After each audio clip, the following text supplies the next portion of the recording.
If you're thinking about expanding your business into new markets, there are several things that you're going to want to think about before doing this, because this isn't a small undertaking. The first thing you need to bear in mind from a marketing perspective is going to be the difference in unit economics between wherever you're advertising right now to the country that you're looking to break into. So the cost per impressions, the cost per clicks on certain platforms or certain target audiences can vary greatly between countries. We're talking between 10 times the difference in certain markets versus others. So you really need to do the research beforehand with whatever market you're looking to get into and do a cost comparison in terms of the difference in your CPMs and CPCs, because this has to be factored in, because it will inevitably have an impact on your overall cost per acquisition when you do go to market. The other thing you'll want to bear in mind is any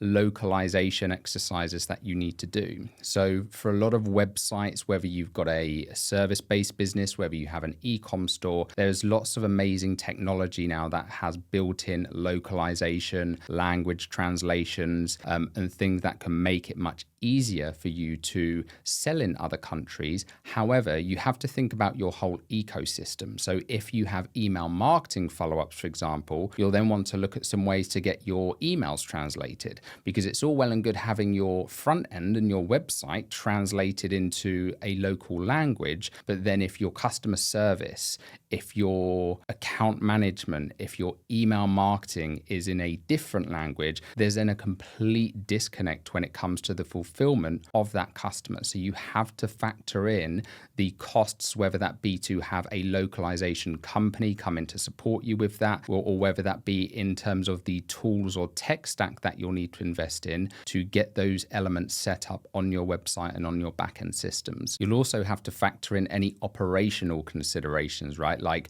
finding the right third-party logistics providers. These things go without saying. There may be some businesses, again, if you're in a service business, or maybe you're working remotely, maybe you're selling online courses, where this can naturally be much easier, and it does become much easier to scale. But especially if you're doing anything in e-commerce, you know you need to be able to find the right suppliers in order to get things running profitably, especially when you factor in things like tariffs. With all of these kind of tariffs that are being imposed at the moment, you have to factor in the implications of moving things operationally and logistically in the business as well. And then the final thing you're going to have to factor in is just cultural differences around the messaging and positioning of your business.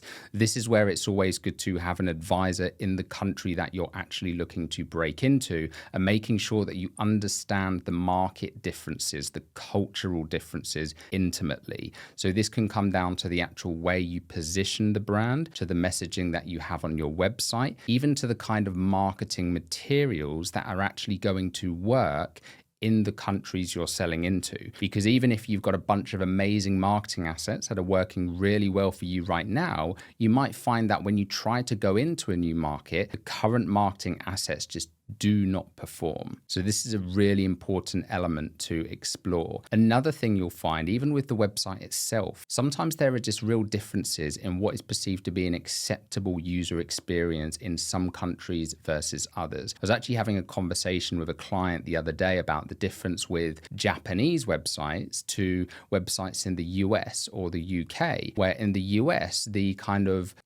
gold standard for UX design is this kind of simple, elegant, yet very authoritative and trust-building website, right? So we like those things that are easy to navigate, that are kind of minimalistic, yet very elegant. They look modern. They help to build trust. Whereas in Japan, things like any kind of marketing is actually very, very noisy. And sometimes having these minimalist designs can actually be quite off-putting and doesn't really work in those markets. I've personally audited hundreds, if not thousands, of websites now over the past few years in a range of different markets. And it is crazy the different things that will work in different countries. Sometimes it blows my mind, because I might think that I know, a particular website or a particular type of UX design that's going to work to convert customers, but you take that into a new market and things just don't apply. So you always have to factor in that there will be some elements of nuance